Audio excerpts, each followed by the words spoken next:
ficado lado a lado com ela. Se estivesse casado com ela, o amor da sua vida, tudo teria sido mais fácil, o casamento, os filhos. Mas, como voltar no tempo? Depois, sem saber o que agora sabia, teria dado certo o casamento com a Lídia. Será que, se estivessem juntos, não a culparia nestes anos todos? Como pôde, pensava aflito, desprezá-la tanto? Nem coragem de vê-la teve e nem de desfazer o noivado. Só conversava sobre isto com João e Isabel. O casal, já velho, escutava carinhosamente. Amou e amava Lídia e este era seu castigo. Procurava saber sempre dela. Lídia continuava com suas visitas de ajuda, medicando os pobres, só que não se escondia mais. Evandro temia por ela, tinha medo que fosse novamente atacada, mas isto não aconteceu.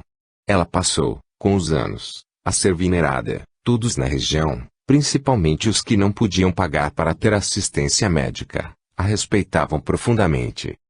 Evandro se julgava infeliz, sentia a falta da amada.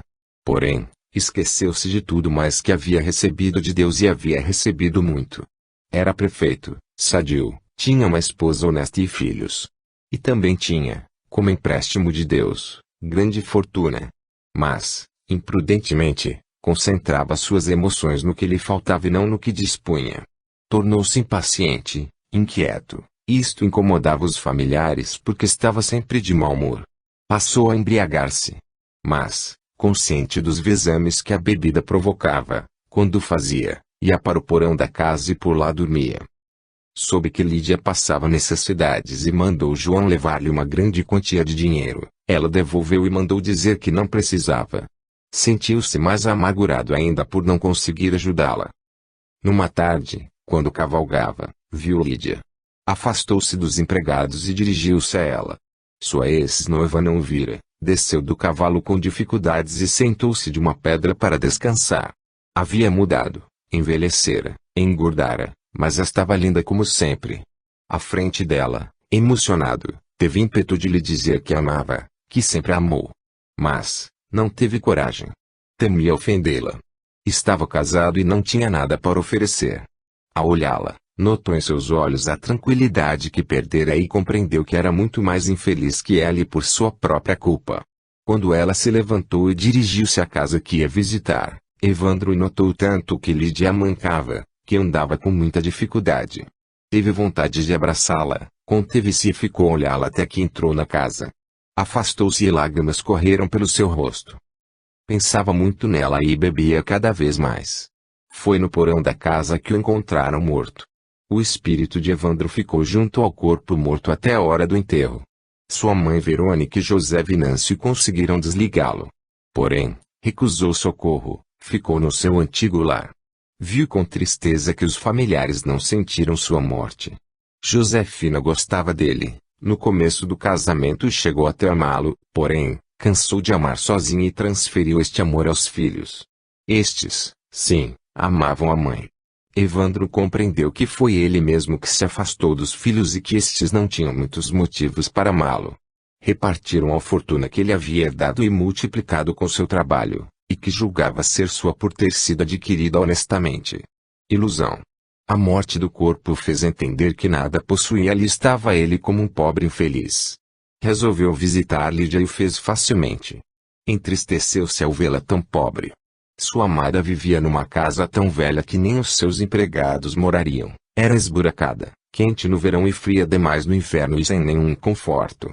Encontrou alegre, ela era feliz, uma felicidade que ele não conseguia entender, faltava-lhe tudo materialmente. Só depois compreendeu que ela possuía a paz que sempre lhe faltou. Era feliz fazendo o bem, sendo útil. Ficou surpreso ao perceber que ela sentiu sua presença e aconselhou-o a largar tudo e desligar-se das coisas materiais. Porém, ele não quis sair dali. Aquelas terras e casas eram tudo para ele, achava que não merecia nada melhor. O que ele queria naquele momento era o perdão de Lídia. Assim, ficou preso em espírito por muitos anos ao seu antigo lar, mais precisamente no porão e ia sempre ver Lídia. Às vezes ficava de longe olhando-a, outras se aproximava e quando fazia isto ela sentia a sua presença. Até que um dia pôde lhe pedir perdão. Chorou emocionado ao escutar o perdão dela. Sentiu que era sincero, envolvido nas vibrações bondosas de Lídia. Evandro sentiu-se bem. Estavam presentes ali junto dele sua mãe e o tio José Venâncio a lhe oferecerem ajuda. Aceitou, agradecido. Foi levado para uma colônia onde aprendeu a viver com dignidade, como um espírito, após ter o corpo morto, deve viver. Teve permissão para visitar Lídia muitas vezes e também rever os filhos. Lídia também desencarnou. Ela foi levada logo após seu corpo morrer para a colônia por seus muitos amigos. Evandro foi visitá-la somente depois de muitos dias. Encontrou-a bem, feliz e disposta. Ele falou pouco, observava somente. Pediu perdão novamente. Tinha necessidade de escutar muitas vezes que ela o perdoava. Sentiu vergonha diante da ex-noiva. Quis imensamente tornar-se digno dela. Passaram a se encontrar nos seus horários de lazer. Conversavam muito. Lídia lhe trazia paz e confiança. Evandro então planejou encanar e tentar fazer o que ela fizera, o bem. E pediu uma outra oportunidade, a da reencarnação, e queria ter uma deficiência física.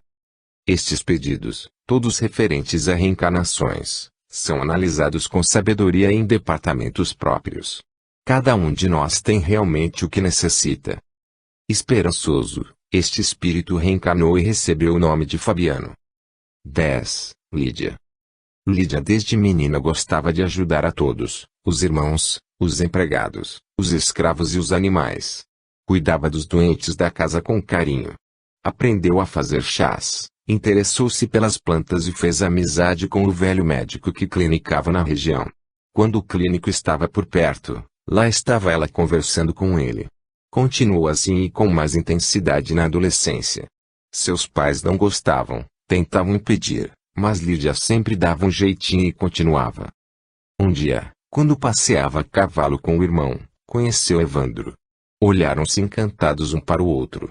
Uma semana depois, encontraram-se numa festa, ele veio conversar com ela, seu coração disparou, teve a certeza que o amaria por toda a vida. Assumiram compromisso de noivado. Combinaram que casariam só quando a casa que Evandro estava construindo ficasse pronta. Lá, sonhava, seria o seu ninho de amor. Lídia não era bonita, mas agradável, simpática, risonha e irradiava alegria. Era uma pessoa amiga e todos gostavam dela. Sentia-se bem em ajudar as pessoas doentes, em fazer partos, auxiliando crianças a vir ao mundo, e medicando com suas ervas e seus chás. Por muitas vezes o fizera escondido dos pais e depois também no noivo. Sua família ficou muito feliz por ter ficado noiva do homem mais rico da região, mas Lídia não ligava para este fato, amaria Evandro talvez mais ainda se fosse pobre. Amava-o sem egoísmo, sem paixão. Era incapaz de um sentimento mau, queria bem a todos e não via maldade em nada. Quando Evandro lhe falou que era contra as visitas de ajuda, decepcionou-se tanto que, embora tenha se esforçado para não chorar, acabou fazendo-o quando ficou só. Iludira-se, pensou que o noivo compartilhasse de suas ideias, de seus planos. Tinha imaginado que, ao casar, ele lhe daria dinheiro para fazer um galpão onde pudesse atender aos doentes da redondeza e comprar muitos remédios. Nunca pensou que ele fosse contra o que ela fazia com tanto amor. A decepção doeu muito. Mas, depois acalmou-se e, como todos os enamorados costumam fazer, pensou que ele ia mudar, que ia conseguir mudá-lo. Para não contrariar o noivo, resolveu diminuir um pouco as visitas e, quando ia, era tardinho ou pela manhã bem cedo e escondido. Evandro viajou a negócios. Ela estava ajudando uma mulher a cuidar do filho recém-nascido cujo umbigo começara a inflamar. A criança era linda, filha de um empregado da fazenda de seu pai.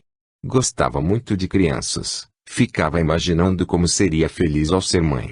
Ia bem cedinho, tinha que subir um morro. Não ia pela trilha conhecida por todos para não ser vista, mas por outra que não era usada.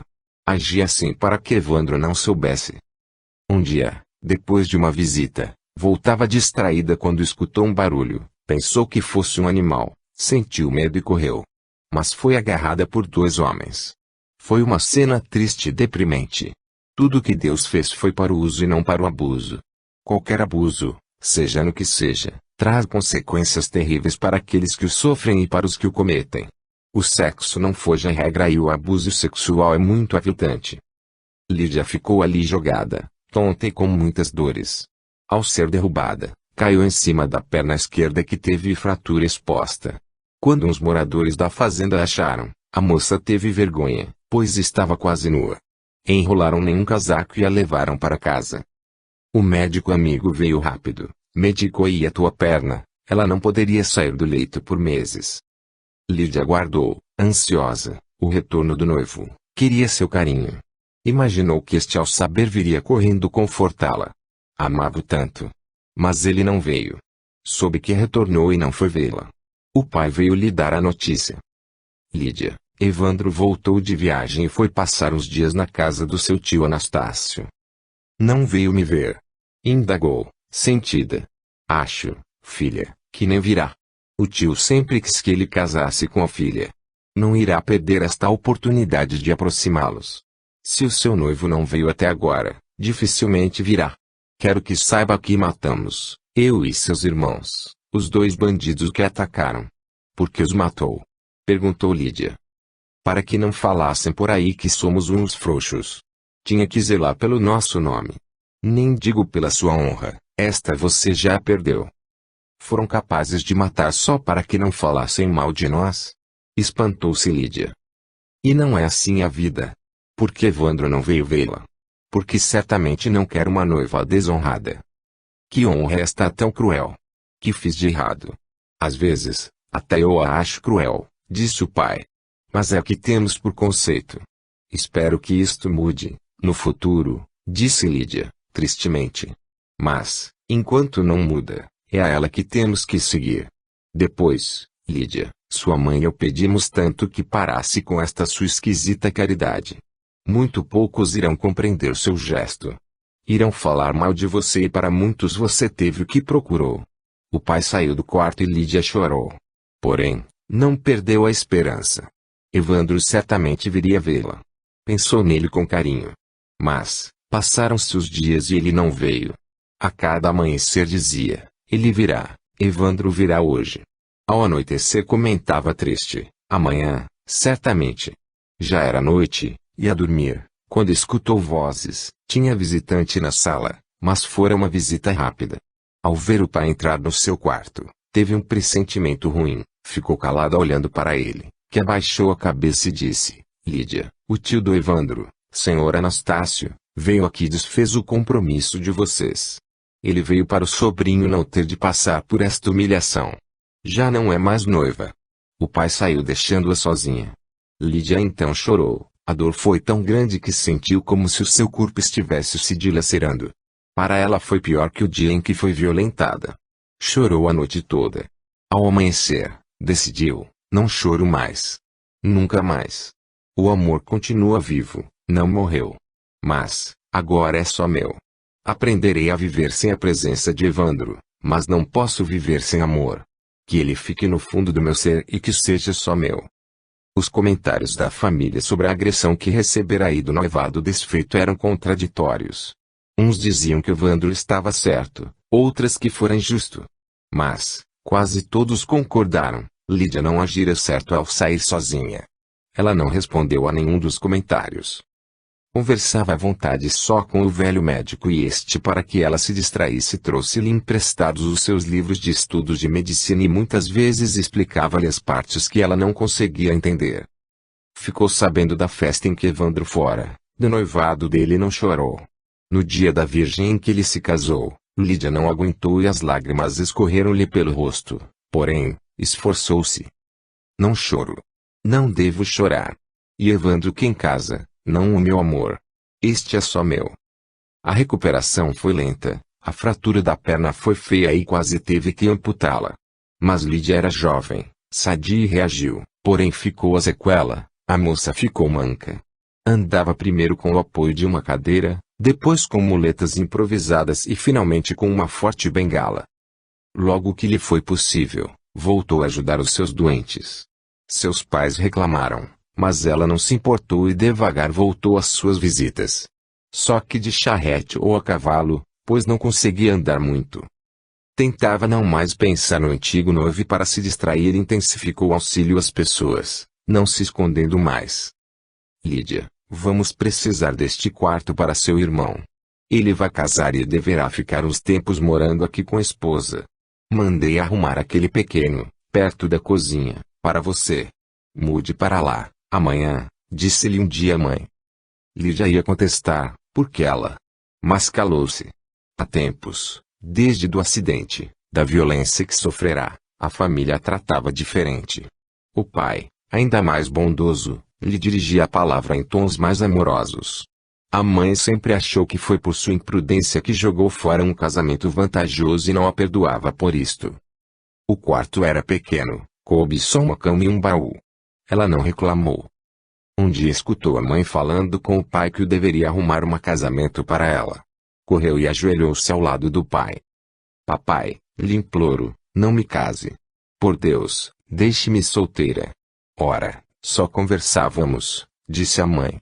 Quem iria querer casar com você? E difícil. Talvez um viúvo cheio de filhos ou um empregado para ter alguma vantagem. O pai a compreendeu. Lídia, não farei isto. Você só casará se quiser e se for você mesma a arrumar o pretendente. Então, ela ficará solteira, exclamou a mãe. Ficarei solteira, sim, pensou Lídia aliviada. Só se casaria por amor e, como era impossível unir-se a quem amava, não queria ninguém ao seu lado só por ter. Era incapaz de se entregar a alguém sem amor. E sabia que não ia amar mais ninguém. Não foi nunca mais a festas, tentou ir à missa mas na igreja sentiu que todos olharam para ela com ar de reprovação e de crítica. A moça esforçou-se ao máximo para não chorar, prometeu a si mesma que não choraria. Não queria chorar no meio de tantas pessoas. Sentiu-se aliviada quando a missa acabou e voltou para casa. O amigo médico confortou-a e aconselhou, Lídia, não se importe com a maldade. Ela não poderá fazer-lhe mal.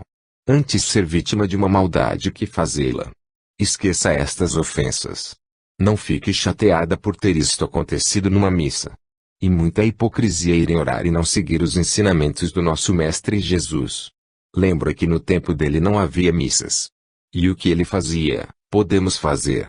Ele ajudava, curava e confortava quem precisava. Lídia perdoou de coração seus agressores, orava por eles, desejando que estivessem bem.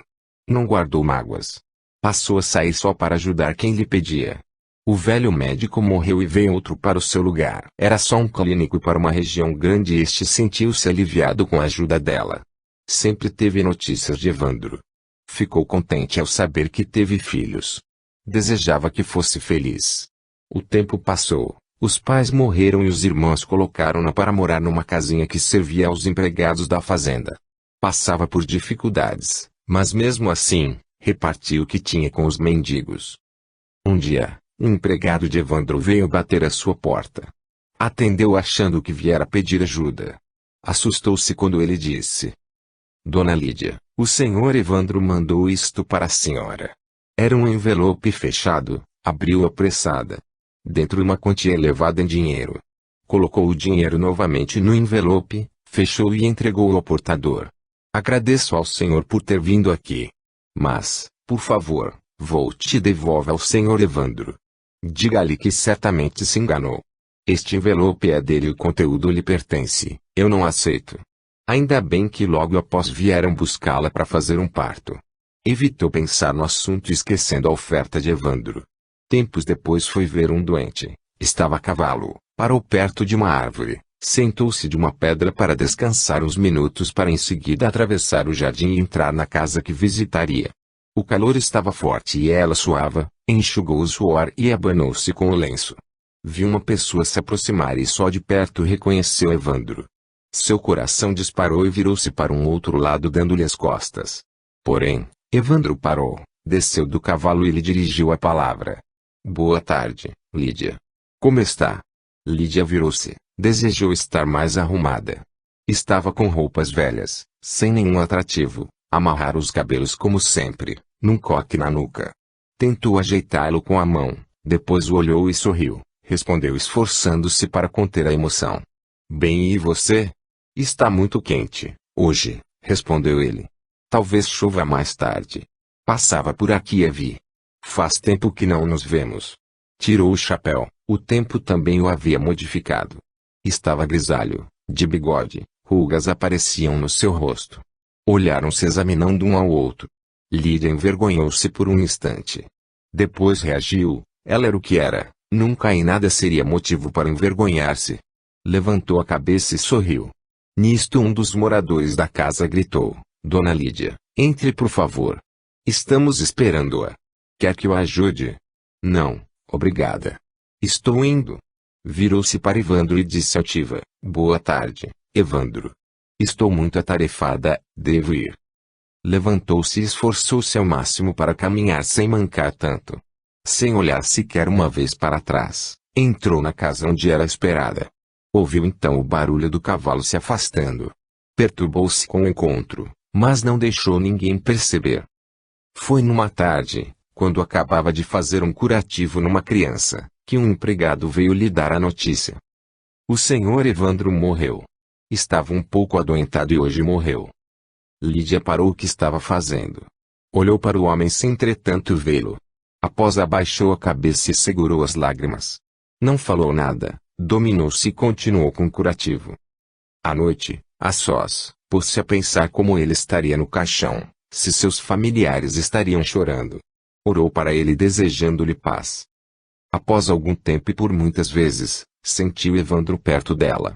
E, quando isto ocorria, orava por ele com fé, chegando mesmo a lhe falar. Evandro, você não deve ficar entre os vivos de corpos carnais.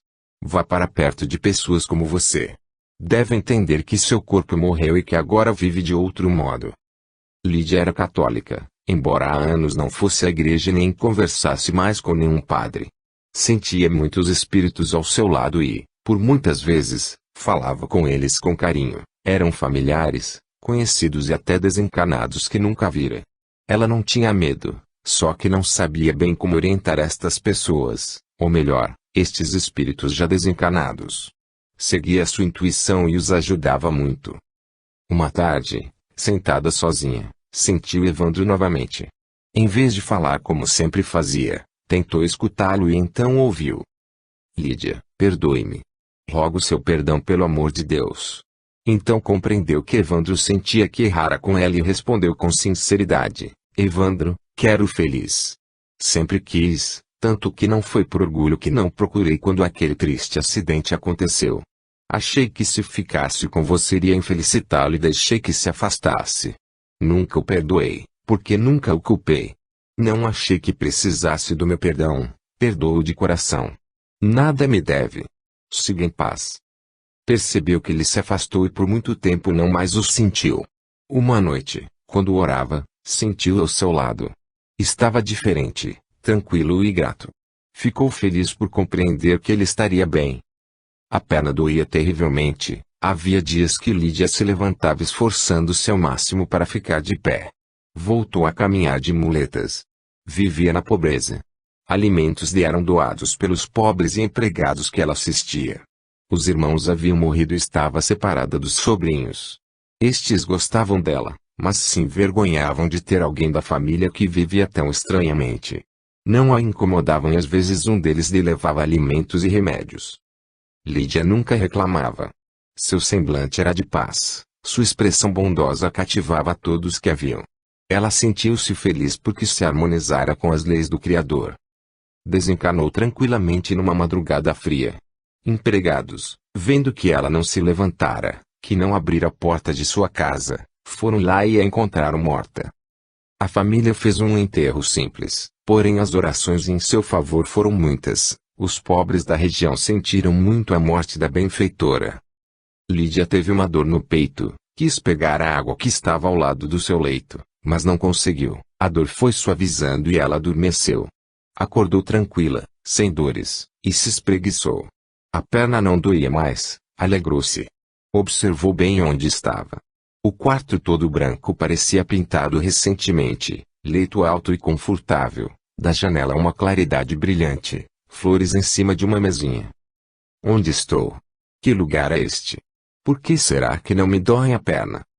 Sentou-se com facilidade no leito, puxou o lençol descobrindo-se. Olhou a perna. Assustou-se.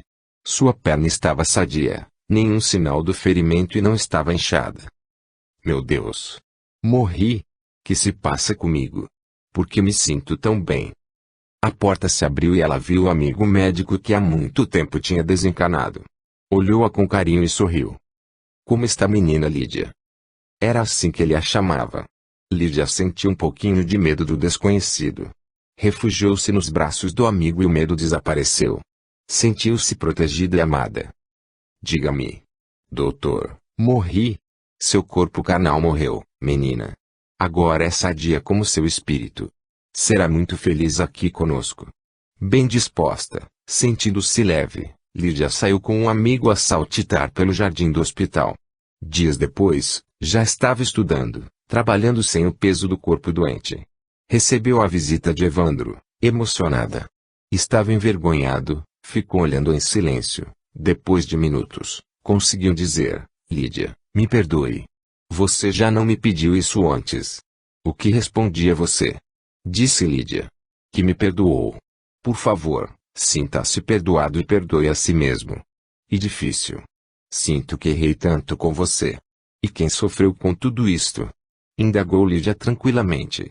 Fui eu, exclamou Evandro tristemente. Evandro, tente consertar o erro com acerto. Passaram a se encontrar com frequência e a conversar muito. O amor deles era forte e o carinho grande. Tomaram-se amigos. Ela o ajudou muito. Lídia entendeu que sua vida nesta encarnação não fora fácil, porém era a que necessitava. Estava muito feliz no plano espiritual. Continuou com alegria a ajudar os doentes. Mas e sua existência passada? Quis recordar, queria saber. Lídia e Evandro tiveram outros nomes, mas para facilitar a compreensão, vamos chamá-los com os nomes já conhecidos. Na encarnação anterior, ela era escrava e o seu senhor era Evandro. Ela era muito bonita, uma negra linda e tendo consciência deste encanto tudo fez para conquistar seu senhor. Evandro a amava, porém, não quis esposá-la. Não queria para esposa uma escrava, uma negra e a teve como amante. Porém, casou-se, aceitou a esposa que a família lhe arranjou. Todos na fazenda, até a esposa, sabiam do envolvimento do patrão com a bela escrava e ela valia-se dessa regalia. Não trabalhava, era servida por outros escravos, morava numa casa próxima à casa grande e ia lá quando queria. Ela não tivera filhos, mas a esposa de Evandro sim. Lídia aprendeu com a mãe e a avó a fazer remédios com ervas e se especializou em uma que era abortiva. Dava a quem lhe pedia. Ao saber que a esposa de Evandro estava grávida, deu-lhe sem que ela soubesse a erva num suco e ela abortou. Ninguém desconfiou e Lídia fez isto por mais 3 vezes. Na quarta, a moça desencarnou. A escrava alegrou-se com a viuvez do amado, desdobrou-se em carinho, achando que ele ia agora ficar com ela.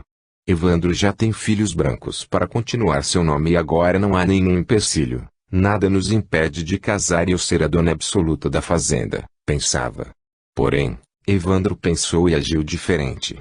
Casou-se novamente com uma branca. Ela revoltou-se e jurou vingança. Sua vida continuou como antes. Passado o período de lua de mel, Evandro voltou a se encontrar com ela. Não desconfiou de seus planos. Julgou que estava tudo bem. Até lhe falou: Você é negra. Como casar com você? E uma escrava. Você é minha amante só. Protegerei sempre você. Terá sempre o meu amor. Será que você me ama mesmo? Sim, ama. Não está bem assim. É amada e tem tudo que uma escrava nem sonha ter. Não reclame. Isto é maldade. Poderia ser uma boa esposa, queixou-se Lídia. Para as pessoas rirem de mim? Está doida? Sou um senhor. Só caso com brancas e alguém de família importante como a minha. Tive sorte com as minhas 2 esposas e lhe aviso que, se ficar viúvo novamente, casarei com outra branca. A jovem esposa, logo que soube da amante do marido, reclamou, mas ele desmentiu. Então ela falou com seu pai que advertiu Evandro. Sentindo-se ameaçada, Lídia planejou livrar-se da ameaça. Inteligente, executou um plano sórdido. Havia um primo da segunda esposa de Evandro que a visitava sempre. Eram visitas de amizade. Ela envenenou o amante, levando Evandro a acreditar que a esposa o traía com este homem. Tinha uma cúmplice na casa grande. Era uma jovem escrava, dama de companhia da Sinhá, que ajudou a executar o plano. Colocou no licor, que era servido sempre às visitas, um extrato de ervas para dormir. Após tomarem o licor, a Sinhá e a visita adormeceram. A escrava locomoveu a esposa para perto do primo e os deixou como se estivessem abraçados. O resto do plano, Lídia mesma executou. Assim que o primo chegou à casa grande, ela foi atrás de Evandro e disse: "Vá, meu senhor. Vá, Evandro, à sua casa. Veja por si mesmo o que se passa na sua ausência." Evandro retornou à casa e viu a esposa sentada juntinho ao primo. Acordaram assustados com os gritos dele, que expulsou o primo e espancou a esposa. A surra foi grande. Ela caiu e fraturou a perna. Os escravos acudiram. O pai dela foi chamado. Evandro queria devolver a esposa, mas o pai desconfiou e acreditou no que disse a filha: "Tomamos o licor e adormecemos." Ele então pediu a um dos empregados que o acompanhava que bebesse do licor. Este logo que o tomou adormeceu. Evandro de imediato desconfiou de Lídia, porém, ficou quieto deixando o sogro investigar. Este chamou os escravos da casa e os ameaçou. A cúmplice de Lídia a delatou. Evandro enfureceu-se e prometeu ao sogro castigá-la. Pediu perdão à esposa e jurou desfazer-se da amante. Evandro era bom, tratava os escravos com bondade sem castigo. Amava Lídia e não teve coragem nem de surrá-la nem de vendê-la. Agiu de modo violento com a esposa e arrependeu-se, porém pensou que fora traído. Mandou a amante para senzala, para trabalhar na lavoura com a ordem de ninguém encostar nela. E lá foi Lídia para a senzala. Por sua condição de amante, tinha despertado inveja em muitos escravos e a vida dela não foi fácil. Mas não se entregou, tratou de fazer amigos usando suas ervas, passou a ajudar os companheiros, primeiro para facilitar sua vida, mas, com o passar do tempo, começou a gostar do que fazia. Evandro cumpriu sua promessa, não a procurou mais. Dedicou-se à jovem esposa que pela surra, pela queda, se tornou manca. Desencarnaram. Sofreram os dois vagando na erraticidade. Foi um período difícil em que entenderam o quanto erraram. Quando socorridos, encontraram-se e conversaram muito. "Lídia apóstrofo", disse Evandro, "fui muito preconceituoso. Amei aí, se tivesse casado com você, teríamos evitado todo este sofrimento. Nunca mais deixarei que o preconceito nos separe. Errei também. Não deveria ter feito tanto mal. Vamos reencarnar e teremos que lutar novamente com os nossos defeitos. Talvez você tenha que enfrentar novamente o preconceito para ficar comigo. Mas, se você falhar, eu não falharei. Nada farei de errado para ficar com você. Prefiro vê-lo longe, do que, tendo-o ao meu lado, voltar a errar. Quero nesta oportunidade, nesta encarnação, reparar meus erros." A imagem da jovem esposa manca marcou-a profundamente. Quis sentir-se assim. E teve nesta última encarnação a pena deficiente. Evandro infelizmente, novamente, pelo preconceito, não a quis.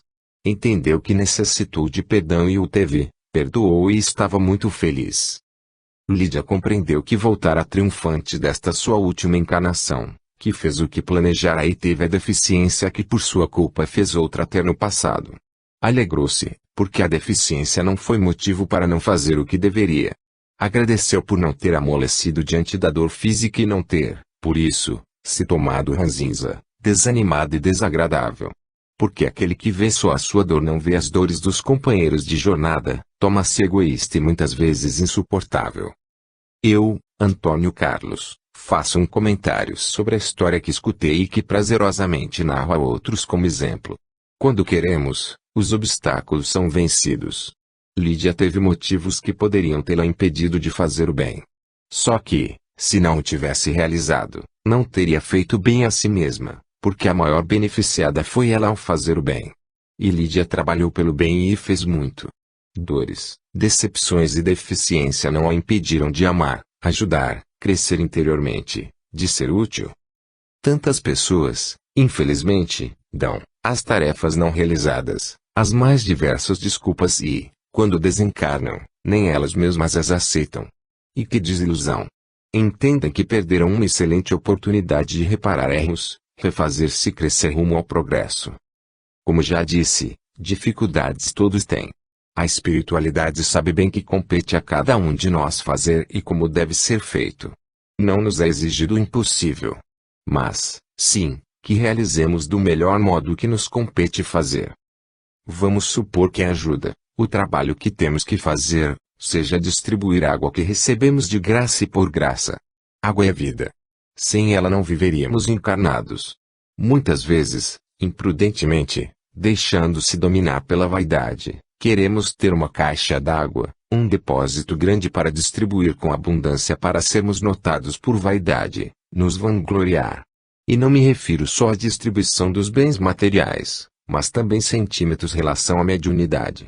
Infelizmente este fato acontece com a colaboração dos espíritos desencarnados. Muitos querem se sobressair na perfeição para serem considerados, reconhecidos e, se não conseguem, é desculpa para não fazer nada. Pessoas assim devem se acautelar com a vaidade.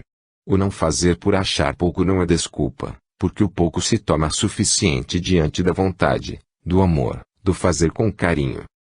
Muitos médiums infelizmente só querem psicografar se o texto sair com perfeição e logo na primeira vez receber elogios pelo seu trabalho. Acontece isto também na psicofonia, na pintura e nos trabalhos de cura.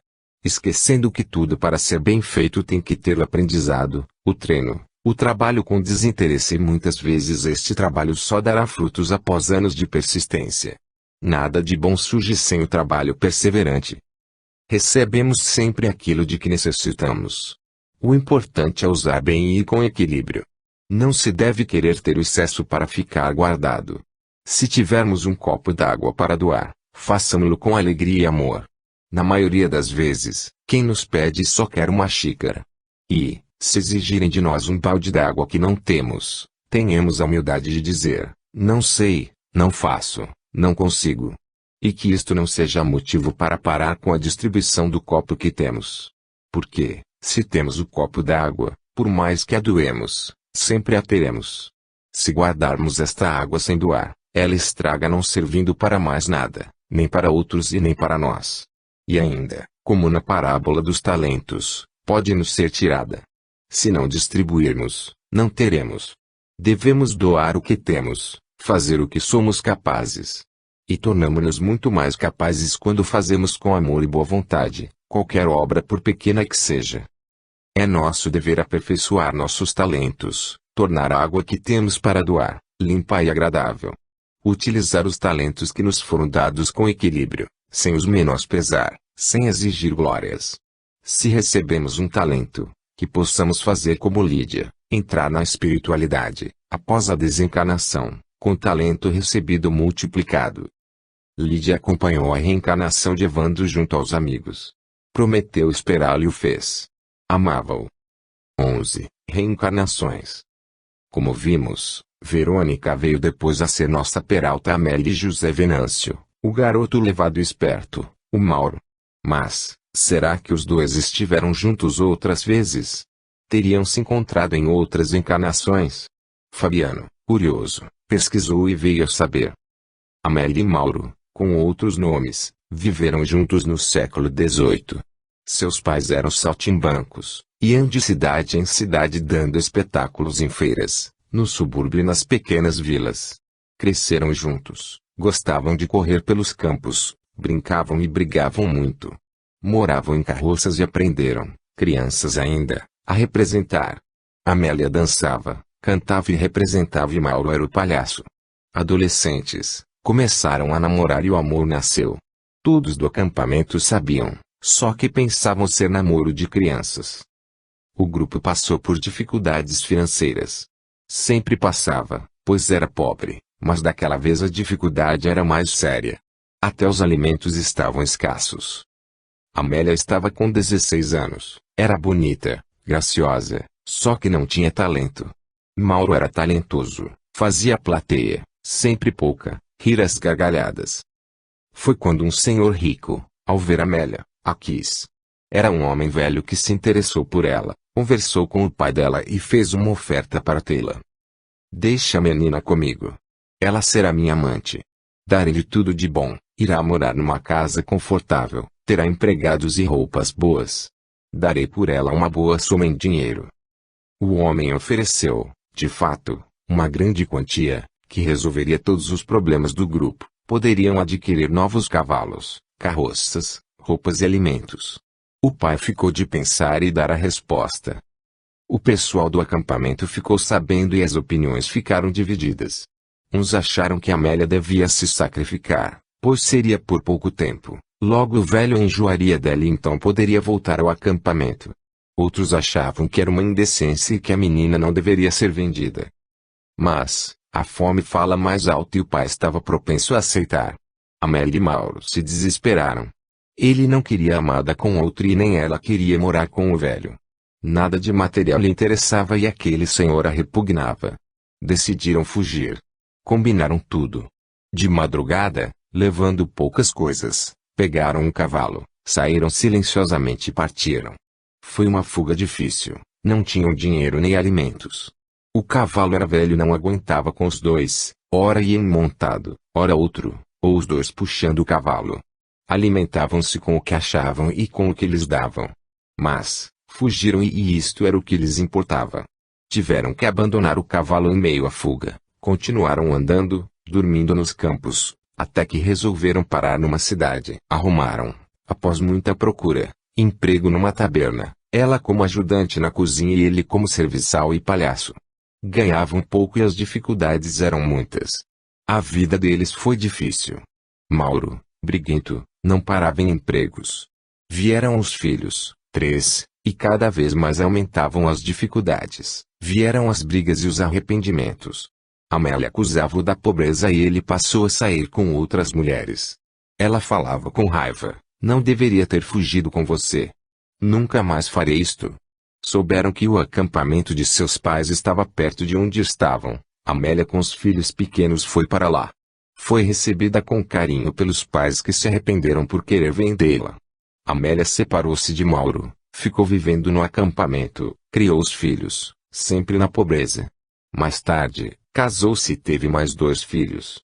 Viu Mauro poucas vezes. Este, aventureiro, ficou a andar de um lado a outro, de aventura em aventura sem se importar com ela e com os filhos. A reencarnação é uma grande oportunidade que nos é dada para progredirmos. Sempre temos muito o que aprender, e devemos nesta, agora, nos instruir ao máximo, não cometer erros e plantar a boa semente, porque a colheita é obrigatória e no futuro a abundância ou a escassez dependerão do que estamos fazendo no presente. Nesta história, vimos pessoas que estiveram juntas em muitas encarnações. Enquanto não acertarmos os ponteiros, não nos reconciliarmos, teremos quase sempre de voltar juntos.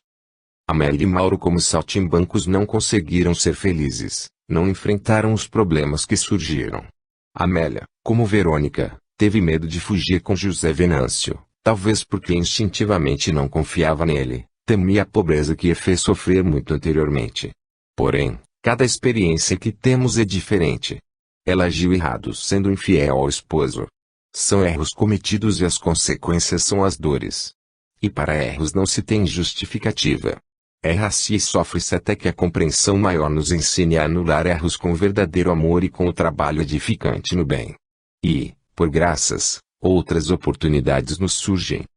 Não pense o leitor que sempre estamos juntos com afetos e desafetos. Temos, sim, que acertar desentendimentos, nos reconciliar com nossos desafetos, e expandir sempre os nossos afetos. Temos que aprender a amar a humanidade toda. Conceito sábio é não fazer desafetos e reconciliar e sempre se quisermos ser felizes e viver em paz. Não devemos querer saber do passado só por saber. Devemos amar a todos que nos rodeiam, aqueles que caminham conosco, sem indagar se já vivemos juntos ou não. Se estamos caminhando juntos, talvez seja para nos reconciliarmos, apertar laços de carinho ou ampliar afetos. O passado passou e não conseguiremos modificá-lo. Devemos nos preocupar com o presente. Viver bem, para o bem agora e já. Para que voltar ao passado se temos que caminhar para o futuro? Do passado só devemos aproveitar as experiências como aprendizado. Só deve procurar recordar o passado quem tem preparo, senão, serão mais lembranças incomodar. Porque a recordação de erros pode perturbar e atrapalhar o presente. O certo é se equilibrar agora no bem e as boas consequências virão no futuro. Não é nossa intenção contestar quem quer que seja. Queremos apenas argumentar um pouco sobre a reencarnação. Bem como, com que atitudes devemos encarar os desafios que nos surgem pela frente. No nosso dia a dia, temos aprendido numa escola religiosa que a Terra é um vale de lágrimas, portanto temos que abaixar a fronte e sofrer resignadamente sem entender as dores e sofrimentos que porventura nos atingem. Numa outra, nos ensinam que nosso planeta só é de provas e se esquecem que também é uma escola onde temos oportunidade de aprender, crescer para o progresso. Os sofrimentos, as dores, são, em parte, resultados dos nossos erros do passado, como também da vivência atual e lições que temos que aprender para evoluir. Não há aqui nenhuma crítica ou desabono a qualquer ensino. Cada adepto tem a escola que precisa. Cada escola dá aos seus discípulos o alimento mental que conseguem absorver. Como podemos ver, ser crente ou seguidor de algumas seitas, às vezes, implica termos tendência a ser mártires. Talvez, por não ter vocação para mártir, é que olho a vida de uma forma mais construtiva, mais otimista. Nas parábolas do Mestre Nazareno, não consigo ver a pregação do sofrimento. Pelo contrário, só consigo ver o estímulo a um bem viver. Vejam bem, problemas e não sofrimentos punitivos. Para mim, a vida é uma apoteose do eterno a manifestar-se no ser humano. Este que nasceu o menor possível para tornar-se o maior possível. O Deus com o qual vivo e que adoro, em tempo algum teve ou tem a intenção de punir as criaturas, que na verdade fazem parte dele mesmo. Para que haja sofrimento, é necessário que se perca algo ou alguma coisa, seja em nossa própria pessoa ou em algo a que estamos apegados, seja com algum ser amado, ou no desejo de ganhar, ou atingir, alcançar um objetivo, espiritual ou físico. Vemos, então, que só sofre quem perde, só perde quem possui. Se não possuímos nada ou se não estivermos apegados a nada, não há sofrimentos. Quero esclarecer que desapego não é sinônimo de desamor. Podemos ser desapegados e amar profundamente. Aqui implica compreender com relativa profundidade a unidade do universo. Temos visto que o sofrimento atinge boa parte dos homens encarnados ou desencarnados. Portanto, estar ou não na carne não é a causa do sofrimento. Vamos então olhar com mais profundidade aquilo que somos. Nosso corpo, como o corpo de qualquer animal, tem funções e necessidades. Um fato incontestável, não. A diferença está na capacidade do raciocínio. Pensamento este que se baseia na memória, ou melhor, no arquivo de tudo que a humanidade viveu nestes milênios mais do que vivemos atualmente. Procurando entender nossa memória, vimos que é um arquivo que se enriquece com a constante aquisição de novas experiências do nosso cotidiano. As dificuldades que enfrentamos não são só punições ou pagamentos de dívidas. São desafios a serem vencidos, problemas resolvidos, conhecimentos adquiridos, liberdade conquistada. Somos livres de tudo o que sabemos e escravos do que desconhecemos.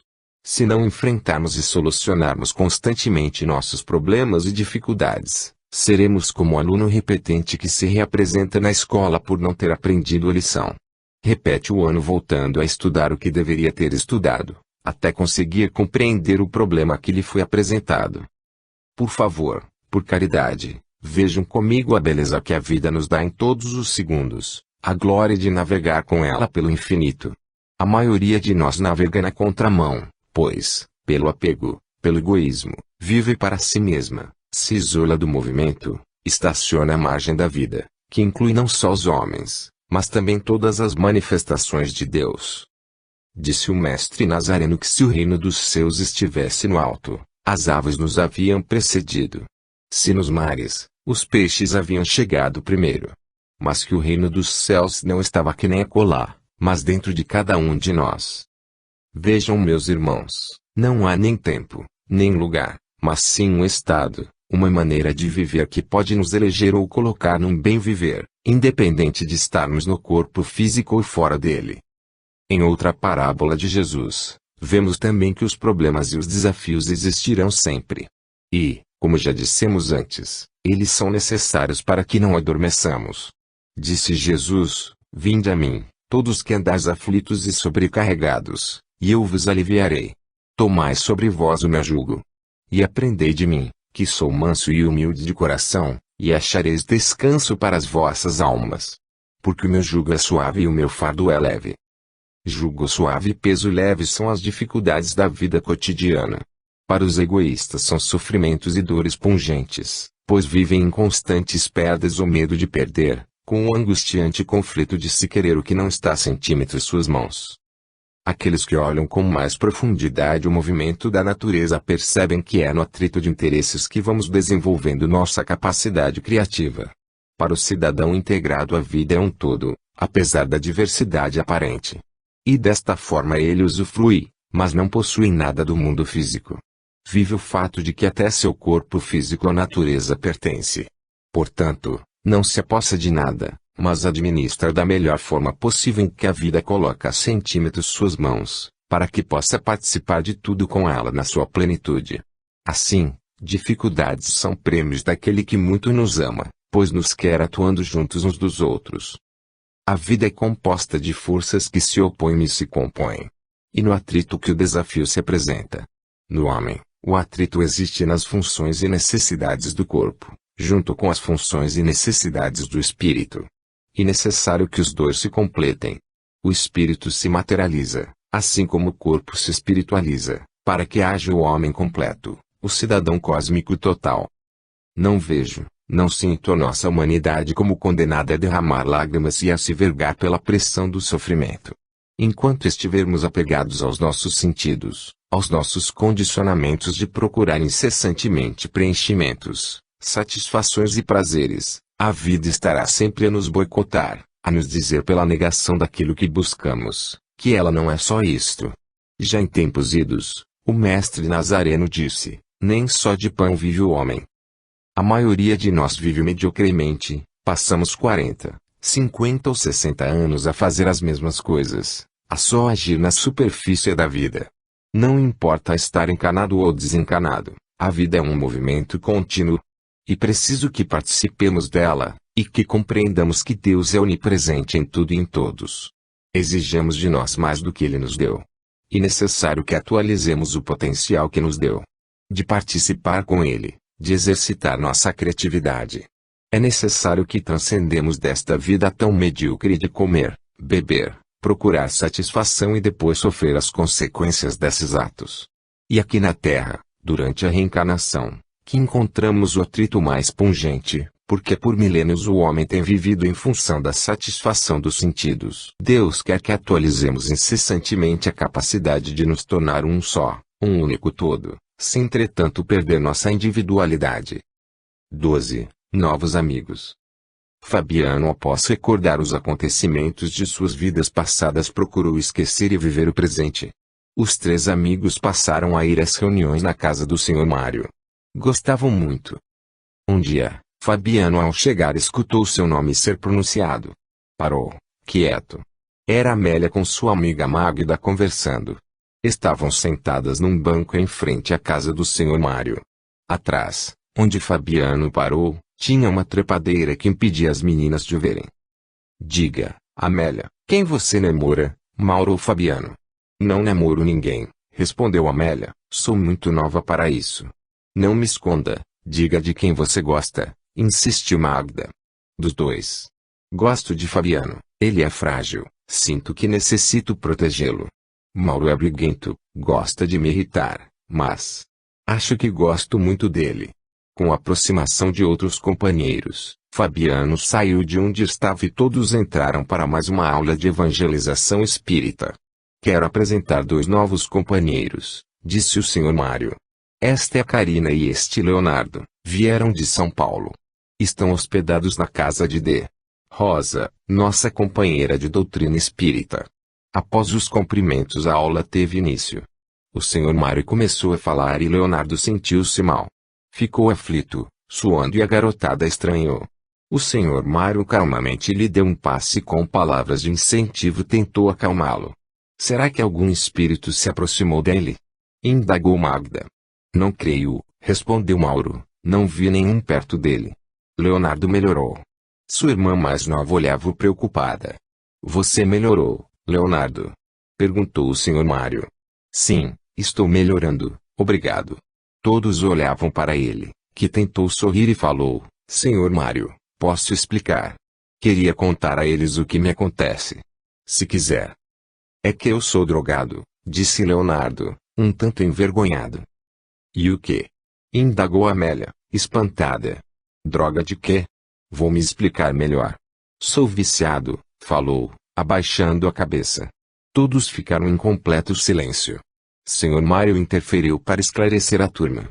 Ali era um local pequeno e naquela época, anos atrás, ainda não tinha se expandido como agora esta droga que realmente não passa de droga como entenderam os meninos. Vício é tudo aquilo de que somos dependentes, estamos presos e não se consegue largar fácil. Infelizmente, todos os vícios são prejudiciais, ou espiritualmente ou para o nosso físico. Mentira é um vício que nos prejudica espiritualmente, fumar danifica nosso corpo. Tóxico, drogas, como Leonardo disse, são substâncias que se usadas viciam e a dependência que provocam é muito ruim. Leonardo veio para cá para tentar se libertar e espero que nosso grupo ajude. Ele sentiu-se mal pela falta destas substâncias. Como você foi se viciar em algo que faz tão mal? Indagou Magda. Bem, respondeu Leonardo, um tanto envergonhado, não sabia direito das consequências, não acreditei que poderia ser assim. Tenho 16 anos, há 3 anos, estudava e trabalhava ajudando meus pais que são feirantes. A vida deles não é fácil, trabalham muito, levantam de madrugada e o trabalho é pesado. Depois das 10 horas da manhã, eu ficava na banca para eles descansarem. Estudava numa escola pública e meus pais pagavam uma escola particular onde aprendia inglês. Foi então que quis ter amizade com um grupo que estudava nesta escola de inglês.